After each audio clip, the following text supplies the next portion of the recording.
Hello, everybody. Another game from the tournament that is going on right now in Tbilisi.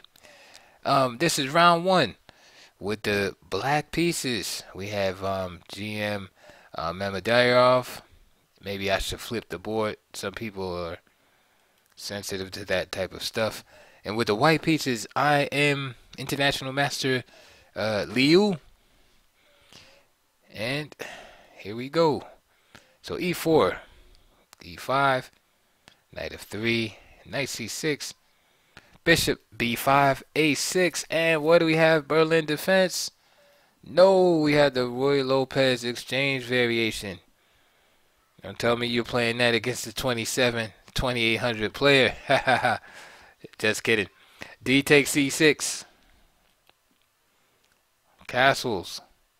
Bishop d6. There's like a million ways to play with black against this. A million ways to equalize. Bishop d6 is one. You can play queen d6, queen f6, bishop to g4. There's just many different ways to have a good game with black. All right, bishop d6. The problem it's just real quick. The problem with this opening for white, and I've played it sometimes against like weaker players with white because the plan is real simple and direct and straightforward. That you're basically trying to get a pawn majority on the king side and create a passed pawn. The thing is that white's plan is just too one-dimensional and too committal too early in the game, just giving up the bishop here that early in the game, not really knowing how the pawn structure is going to ultimately end up, and then just handing over the bishop here, which is more than adequate compensation for these doubled pawns on the c file. So this is why the Ruy Lopez exchange variation has reputation as a rare guest at top levels. It just doesn't offer enough scope for creativity and winning chances for the player from the white side. All right, but it is a good surprise weapon. Don't get me wrong. So anyway, perhaps Mamedyarov can be surprised. So castle, bishop d6. Again, one of many answers to the question of how are you going to defend the e-pawn. d4, e takes, queen takes all theory, f6, knight c3, knight e7, bishop e3, and knight goes to g6, knight d2, playing on f4, there it is, f4, watch out for the fork, bishop f7, rook a d1, castles, knight b3. And although white has a nice pawn structure and a little bit of extra space, black is solid. And again, with his bishop here, he really has no worries in the position. And his development is just fine also. Queen e7, now the rooks are connected. Queen d2. And now black starts to make moves, attacking, putting attack on the e-pawn there with this pin. e5, very skeptical of this move because the pawns just become weaker as they get advanced like that.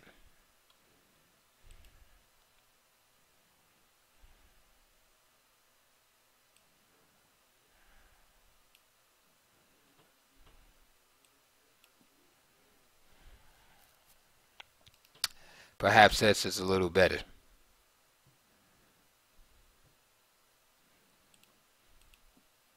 So e5, rook a d8 with big tempi. E takes f6, queen takes f6. So what did white get out of that pawn advance? Absolutely nothing. The center's been destroyed. That was one of white's trumps in the position. And the black queen is now in an aggressive square here in f6. And now the queen on e2 is being, d2 rather, is being harassed by this rook. Alright, looking for tactical solutions in all the wrong places. This is a simple one. Bishop takes d5, of course. Queen takes b4. And basically, don't make exchanges that help your opponent. If you're in a situation where you have to make exchanges that benefit your opponent, that means your position is bad.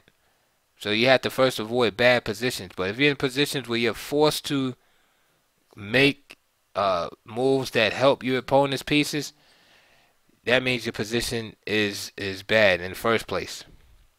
But when you have an equal position, avoid exchanges that improve your opponent's pieces, period. Right? Unless, of course, there's always a caveat in chess, unless you have some mitigating advantage somewhere else, in the game. So for instance, say you again give up your bishop pair, right? And the opponent has the bishop pair. That's an advantage to the opponent. But if you have like a attack or something on the other side of the board, or maybe you win an exchange or something, you have something to balance that out. But never just make a move and just exchange for the sake of exchanging and improving your opponent's pieces. In just a couple of moves, we see a drastic improvement in Black's position.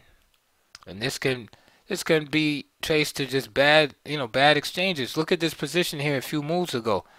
Black was okay here, right? But he wasn't winning.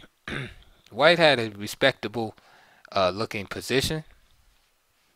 But in a few moves, we see, right, just a little pressure was put on him, You didn't have to go crazy, just a little pressure was put. And this is what I'm talking about. If White played here, right, offering this queen exchange, after queen takes d7, rook takes d7, who benefits from this exchange? White now has his rook on the 7th rank. And excuse me, allergy season.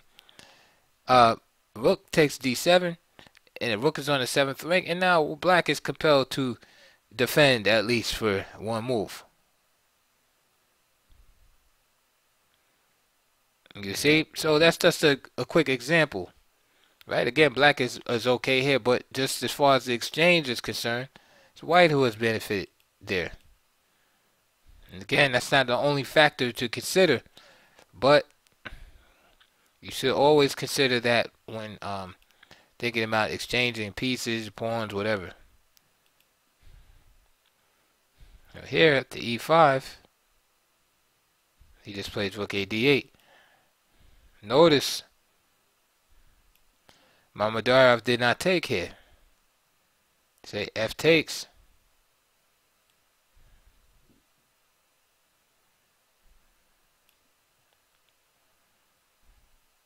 Oops.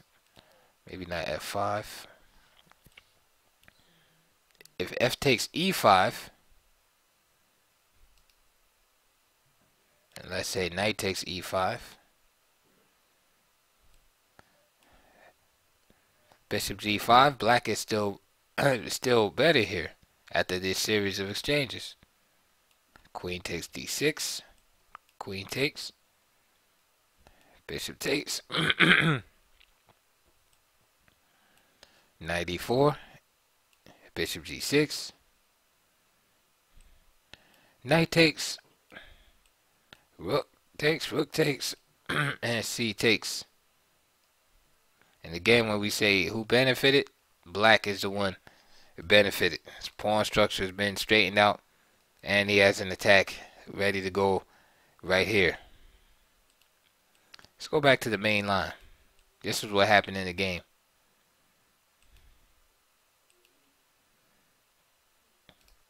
Black has had his attack accelerated by some of these moves that White has made.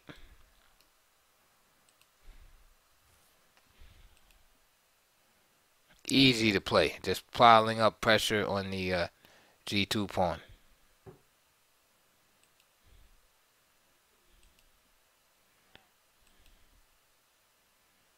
Knight D6. Takes. It's too easy. Again, there's another example. Dubious exchanges. Who does this exchange benefit? C takes D6. White gives up his bishop. Straightens out black's pawns for him. And the pressure still remains. It's not even like the pressure has been alleviated. Okay, so now we see the idea. Okay, so he did that. He removed the knight so he could win a pawn. Right, so he goes after the pawn. Right, this is why he straightened out black's position. But your instinct should be telling you that white going after this pawn with this type of situation around his king has to be bad. Has to be bad. So that whole exchange was real suspect. Just on that, just so you did all that, you improved black's position that much just so you can grab the B pawn. So now you're gonna have to pay. Queen takes B7. Queen E4. Just lining up. And there's all type of tactics in the position. Mamedyarov is very very alert tactical player.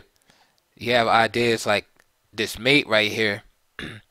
And although it's not possible now, after this check, let me show you in the next move. So H3, right, that avoids the mate here, so the king can get out. But now there's the idea also of check here, followed by bishop takes B3, because the knight is protecting the rook. However, this combination doesn't quite work because of the king being on G8. So for instance, after, let me just show you, Mamedyarov played H6. But for instance, here the combination won't work. King H2, this would be a blunder because you remove the defender, but queen captures with check. It doesn't quite work there. You have to play D5, and now black has to kind of establish a winning position all over again. This is why Mamedyarov just plays H6. And now H6 still has a threat though, which white misses.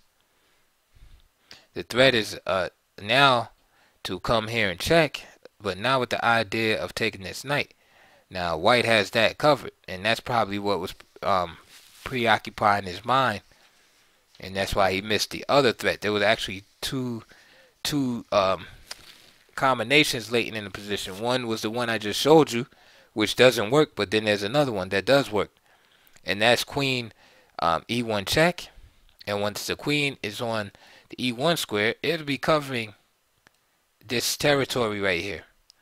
And then the idea is simply to bring the rook down and threaten mate on H1. This, my friends, is why H6 was played, because once the rook leaves the back rank, Mamedyarov doesn't want to deal with checks from the queen on the back rank. So now he creates a little loft for the king, and in the case of a check or something, the king will just go to H7. So queen B6 was played, check, and he resigned right on the spot. And again, like I said, not because of this combination, not because of this. This doesn't work.